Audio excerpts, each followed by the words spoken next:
The Hanover Area School District Board of Education, regular meeting, Tuesday, May 3rd, 2022, will now come to order. Pledge allegiance. Pledge allegiance to the flag of the United States of America and to the republic for which it stands, one nation, under God, indivisible, with liberty and justice for all. Roll call. Ms. Bleich? Present. Mr. Holmgren? Dr. Kopko? Here. Mr. Maley? Here. Mr. Majer? Here. Mr. Warvick? Here. Ms. Potsko? Mr. Reddick? Here. Mr. Stevens here. Quorum established. Okay, the Hanover Area School District Executive Session Report pursuant to the Pennsylvania Sunshine Act. The board president wishes to announce that at its regular meeting on Tuesday, May 3rd, 2022, the Board of Education of Hanover Area School District held an executive session to discuss matters of employee relations, labor negotiation, threat or actual litigation, and went into a closed or executive session at 5:15 p.m. and began the public meeting at 6:09 p.m. The subjects discussed in the executive session related solely to the matters of employee relations, labor negotiation, threat or actual litigations. Discussion of items to be acted upon the board meeting, work session, adjournment, and approval. And, pardon? Oh, yeah. Anyone from the public like to address the board on agenda items only?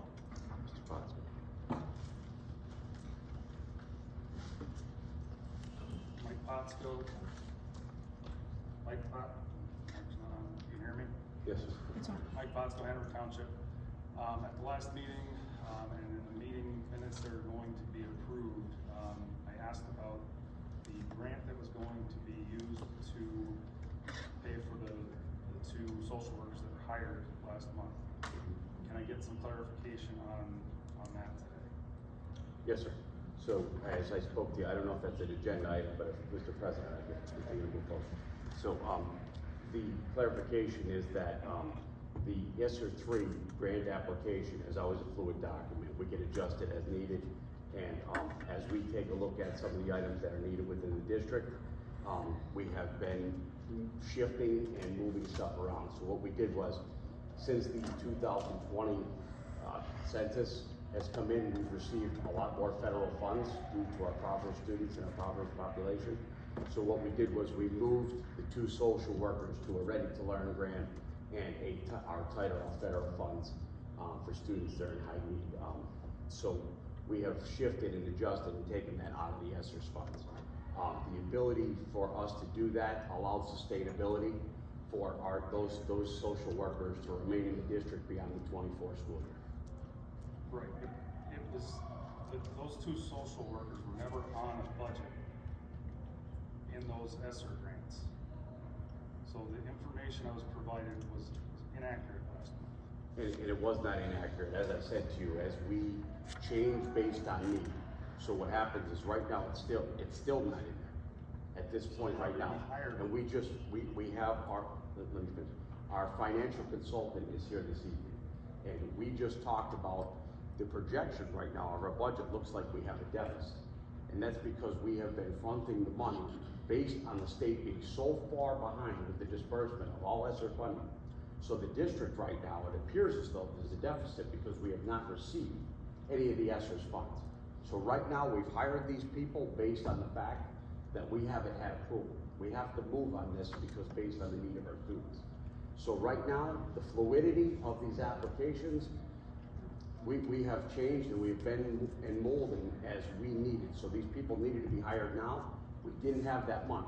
So I had to make an executive decision to use our general fund right now to hire these people based on the needs in these buildings. So as a result, right now, you're right, it's not in the application, but I have kids showing up every single day that are in need of social services. Mike, from a financial end too, there's $6.8 million that we haven't collected one penny, and that's coming. I understand that, But when I asked where the funds were coming from, I was told ESSER 3 application. I told you it was an ESSER 3 application. Then I was told it was in the ESSER 2. It's not in any of those documents. And it's in none. So we hired them last month. Then the meeting minutes from last month should reflect that I was given. And listen, people make mistakes. You don't know everything about the grants, I'm sure. No, I base it on need, not making mistakes. And I do make mistakes, but in this particular item, I have a tremendous need in this school, as you see, based on this newspaper article last Saturday. There's a lot of students in need of social services. Well, So maybe I could, Mr. Potts, maybe this will help, is if the minutes tonight reflect what we just said, that the minutes last month. That's what I was hoping. Right, That's so, why I okay, sent so- the email out to everybody. So I think the minutes tonight will reflect that, yes, the social workers were hired, we're waiting for ESSER reimbursement, but they were hired out of the general fund. Yes. Okay, so the minutes, Lisa, whoever's taking the minutes could reflect that? Yes. Okay, thank you. Thank you. Anyone else like to address the board? Agenda items only. Approval and acceptance of minutes and reports. Regular meeting minutes of April 5th, 2022.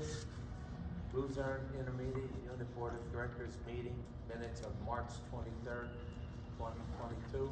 And the Wilkes-Barre Area Career and Technical Center Board of Education joint operating committee minutes of April 25th, 2022. Can I have a motion? Motion. Motion by Mrs. Blight. Second. Second by Mr. Orrick. All in favor? Aye.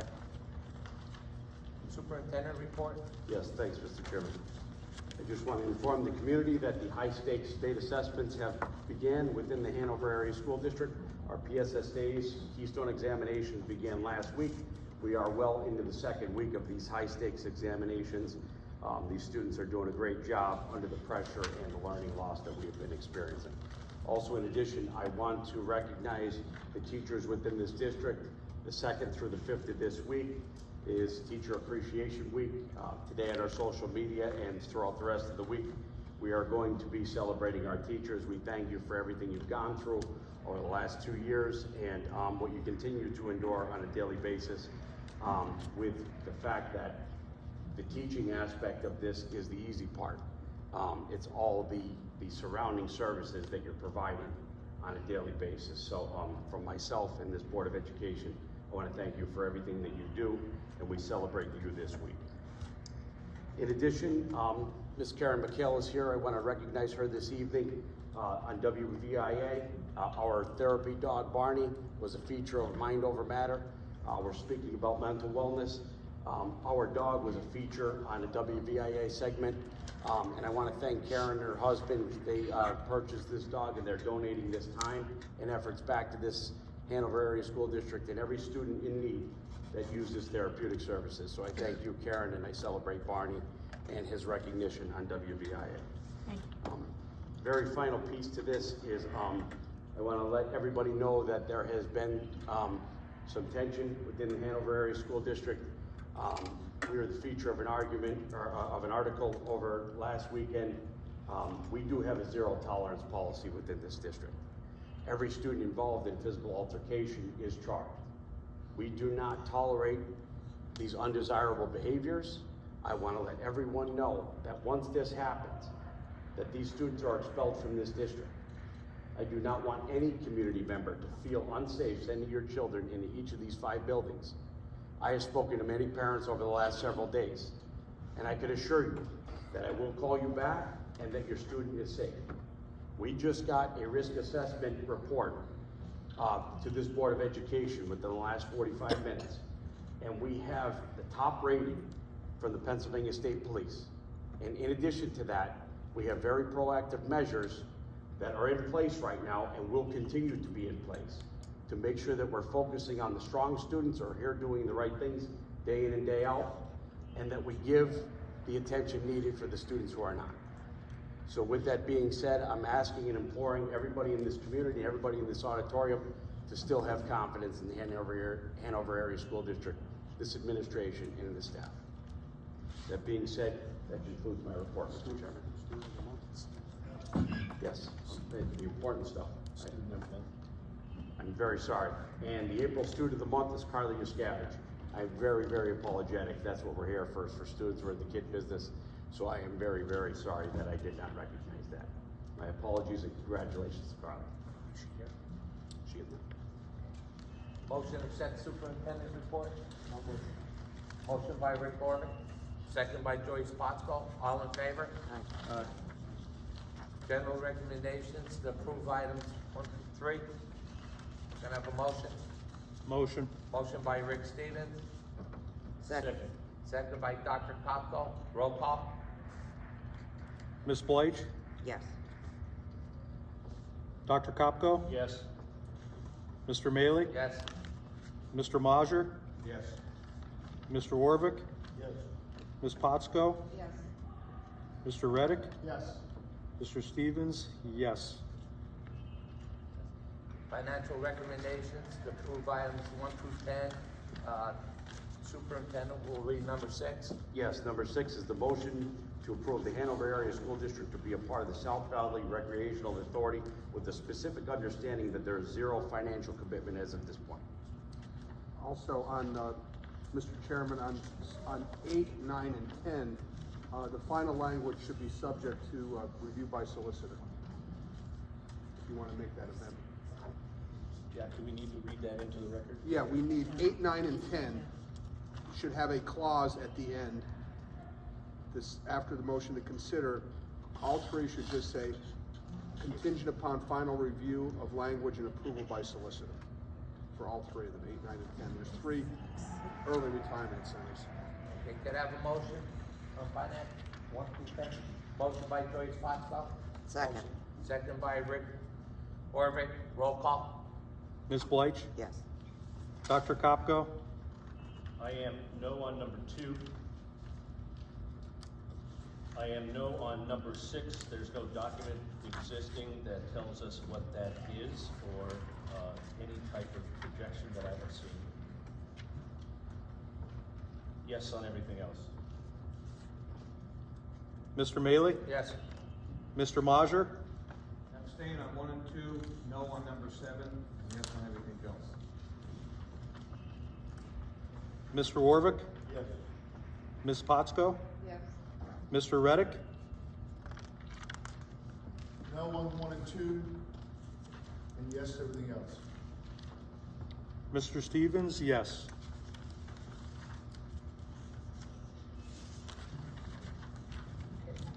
Personnel recommendations to approve items 1 through 13. Can I have a motion? Motion. Motion by Rick Stevens, Second. second by Mrs. Bleich. Roll call. Ms. Bleich? Yes. Dr. Kopko? Yes. Mr. Maley? Yes. Mr. Majer? Abstain on number 5, and yes on everything else. Mr. Warvick? Yes. Ms. Potsko? Yes. Mr. Reddick? Yes. Mr. Stevens? Yes.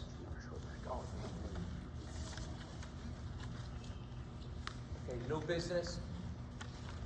Old business? Any public comments? Yes, ma'am. Yeah, Can you come up here, please? This on the agenda items, ma'am? No, this is, Oh, okay. come on, No business. come on up. Name and address. Name and address, please. Laura Myers, and I live in Hanover Township. And I decided to address this in person because in the past I've sent every single one of you an email and didn't receive a response. But that was another matter. On April 8th, a surprise guest speaker was hired to share a presentation on healthy relationships. She started out her presentation stating her name and that she is aware of her privilege as she is a white cisgender whose pronouns are she and her. She stated that she has her master's in sexual communication, so you could just call me a sexpert, she said to the 12 and 13-year-olds, 7th and 8th graders. She talked about how to take care of an unwanted pregnancy, aka abortion, to 12 of her year-olds. She showed a picture of herself at a gay pride event and encouraged the kids how great it was. These are some of the topics that were discussed at this presentation. And at the end, a plastic card was distributed to each student with the website safeteens.org. And some of the little sayings on this card are, what if the condom breaks? Does size matter? Etc.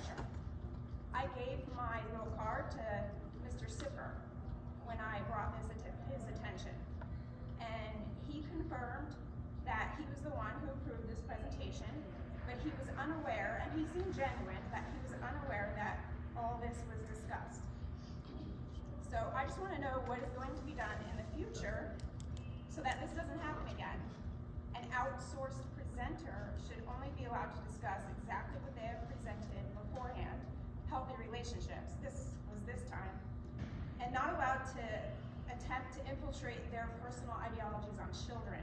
I teach my child a biblical view on sex, and I wouldn't expect the school to do that, but I also don't expect them to do it at all. I sent my daughter here for an education on the basics, math, English, science, social studies. The fact that there wasn't even a permission slip or any kind of notification for this is very concerning. It's happening at schools all over. This was done to the 11th and 12th graders, a couple weeks later the 9th and 10th graders, and then on 4-8, the 7th and 8th graders. So, like, how was this funded? How much did it cost? Like, I don't send my 13-year-old to school to hear about murdering her baby. I'm pro-life, and I'm really upset about this, and I just want some answers, and I want to make sure it doesn't happen again.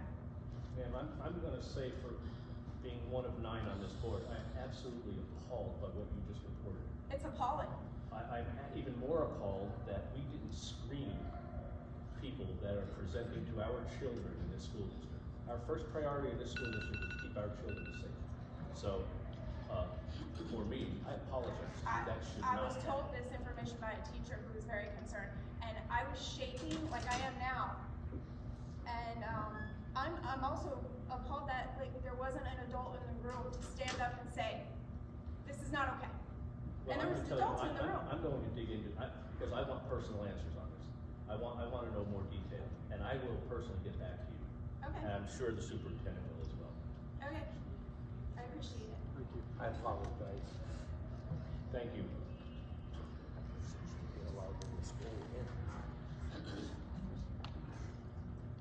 Anyone else?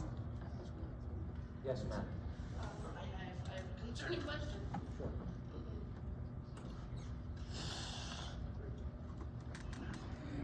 My name is Carol Townsend, I live in Ashley. I have a little girl who attends Lee Park Elementary. My daughter lost 6 weeks of education this year due to their no transportation. When I've called, spoke with Tony Marcy-Cabbage, Shannon Morio multiple times, I want to know why there's no backup plan for my child. She can't be the only child in the district that needs a wheelchair. My children have all gone to Hanover. She's been here since kindergarten. Another thing is, why is Lee Park not handicap accessible? My child has to push her wheelchair into the bathroom, get off of the bathroom, in the bathroom, and scoot on the floor to get in the toilet to a stall because her wheelchair doesn't fit. Her nurses have informed me her fire plan is, based on the school, is she's to go into the next room and screw a window and wait for a ladder truck. Are you gonna confirm that the ladder truck's gonna make it in time if there's a fire? I'm really concerned about this with my daughter. She's 8 years old in a wheelchair. Like, she deserves an education, and she shouldn't be discriminated because of it. 6 weeks we lost of education. She just went back to school on Friday. She lost 4 weeks during the end and 2 in the beginning. No, why wasn't there anything done for her except homework they give her online? It's not fair that she missed that time. She deserves a free public education. I'm a taxpayer, like, it's not fair. Like, the child's heartbroken. But I'm more heartbroken that she's on the floor. That's disgusting. When I found that out from her nurse that her wheelchair does not fit into a stall, Aaliyah's not new. Like, there should have been accommodations made. What's gonna happen next year? What happens if there's a fire? There should be a full ramp on her, coming into the school, not one. Her nurse is not required. As of right now, there's still no wheelchair ramp. We have to manually lift her. Her nurse has to put her into a van. Her wheelchair has to sit in my driveway until she comes home. She's put in a standard wheelchair. Yes, there was chair lifts put into the school floor to go upstairs, but why does she have to be taken from her chair? Why is it the nurse's responsibility to lift her, to put her in the van? There should be a van for her. It's just not right. I'd like to know why. I agree. I have a question for you. You said she lost, how many weeks of school? 4 weeks, just Why- recently. Why was that? Why Because did that pick her up? there was no van for her. They had nothing for her. My excuse, I spoke with Tony Larson Cabbage daily, that the bus company was waiting for a part. It was a new excuse every day. It really was. Until They told you they had no handicap accessible we wheelchair just vans. outsourced somebody. They were broken. The van driver quit that was driving because the van that my daughter was on previously was broken, and they were rigging it up, and she felt unsafe transporting her. So 4 weeks, a part doesn't come in. I mean, it's just, why wasn't there a teacher sent home or an agenda? Like, it was just like, oh, she can go online and do some homework. How is that helping her with 4 weeks education? Sure. Did you contact, either the principal or Mr. I Bell? called the school multiple times and spoke with multiple people. We were gonna call you back. Shannon Bennett is the director of special education. She's the one I deal with all the time. She's always gotten through for me, nothing. I've got nothing back. I spoke with Tony Larson Cabbage, and he did keep in contact with me, but it was the same thing every day. Like, it's not, I get a day or two, but 4 weeks? She lost 4 weeks of education. For what? Ma'am, can I see you right after the meeting? please? Absolutely. Okay, I thank you. Thank you. Anyone else? Future meetings, May work session Tuesday, June 7th, 2022, and the May regular meeting Tuesday, June 7th, 2022. A motion adjourned. Motion. Motion by Dr. Kopko, second by Mike Marzer, all in favor? Aye.